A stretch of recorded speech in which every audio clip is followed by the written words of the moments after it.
સુરત મહાનગરપાલિકા દ્વારા નવી નિર્માણ થઈ રહેલ 50 બેડની હોસ્પિટલમાં આઈસીયુ વોર્ડની સુવિધા ઊભી કરવા વિપક્ષ દંડક રચનાબેન હેરપરાએ માંગ કરી। આમ આદમી પાર્ટી કોર્પોરેટર અને વિપક્ષ દંડક તથા હોસ્પિટલ કમિટી સભ્ય રચનાબેન હેરપરાએ મ્યુનિસિપલ કમિશનર શાલિની અગ્રવાલને પત્ર લખીને જણાવ્યું હતું કે સુરત મનપાના હદ વિસ્તારમાં આવેલ પ્રજા સહિત આજુબાજુના અંતરિયાળ વિસ્તારના લોકો માટે રાહત દરે સુવિધા મળી રહે તે હેતુસર પાલિકા સંચાલિત સ્મીમેર મેડિકલ કોલેજ અને હોસ્પિટલ તેમજ મસ્કતી હોસ્પિટલ અને રાજ્ય સંચાલિત સિવિલ હોસ્પિટલની સુવિધા કોવિડ-19 વખતે અપર્યાપ્ત જણાતા હોસ્પિટલમાં દર્દીઓને પ્રવેશ આપી શકાતો ન હતો। ત્યારે મારા સહિત પાલિકાના વિવિધ સભ્યોની રજૂઆત અને માંગણીઓને ધ્યાનમાં લઈ પાલિકા દ્વારા શહેરની 70 લાખથી વધુ વસ્તી તેમજ વિસ્તારને અનુલક્ષી સ્મીમેર અને મસ્કતી હોસ્પિટલ પર ભારણ ઘટાડવા 50 બેડની હોસ્પિટલમાં વિવિધ ઝોનમાં ઊભી કરવા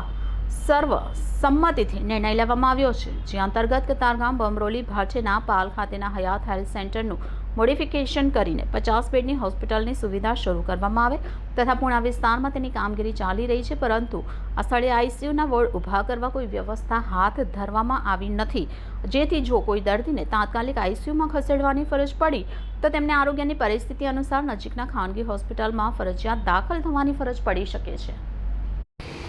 નમસ્કાર, હું રચના હિરપરા, કોર્પોરેટર આમ આદમી પાર્ટી સુરત મહાનગરપાલિકા હોસ્પિટલ કમિટી સભ્ય।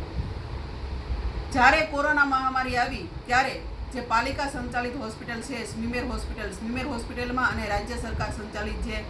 સિવિલ હોસ્પિટલ છે બંને હોસ્પિટલમાં તાળા મારી દેવામાં આવ્યા હતા અને ખૂબ દર્દીઓને જ્યારે અગવડતા પડતી ત્યારે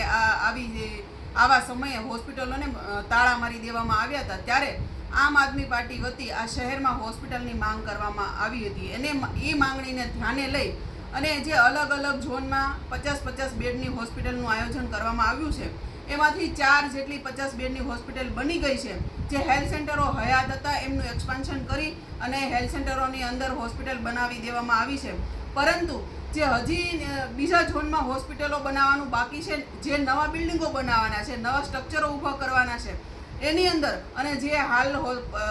4 હોસ્પિટલ કાર્યરત કરી દેવામાં આવી છે એની અંદર આઈસીયુનો અલાયદો વોર્ડ શરૂ કરવામાં આવે એ માટેની આજે મેં રજૂઆત કરી છે માનનીય કમિશનરશ્રીને। કારણ કે જે સેવાડાના લોકો હોય એમને સ્મીમેર ખૂબ દૂર પડી જતી હોય છે, જ્યારે ઇમરજન્સી ઊભી થતી હોય એવા આરસામાં ક્યારેક દર્દીઓનો જીવ પણ જોખમમાં મુકાતો હોય તો મારી કમિશનરશ્રીને ભલામણ છે કે તમામ 50 બેડની હોસ્પિટલમાં અલાયદો આઈસીયુ વોર્ડ શરૂ કરવામાં આવે એવી આજે મેં રજૂઆત કરી છે। લેટર થકી તમને ભલામણ કરી છે તો તાત્કાલિક ધોરણે જે પણ નવી ડિઝાઇનો બની છે એમાં ફારફેર કરી અને આ જે આઈસીયુનો ડિપાર્ટમેન્ટ છે એમાં ઇન્ક્લુડિંગ કરી અને નવી ડિઝાઇન બનાવવામાં આવે અને તાત્કાલિક ધોરણે આ હોસ્પિટલોના કામ પૂરા કરવામાં આવે એવી મારી ભલામણ છે।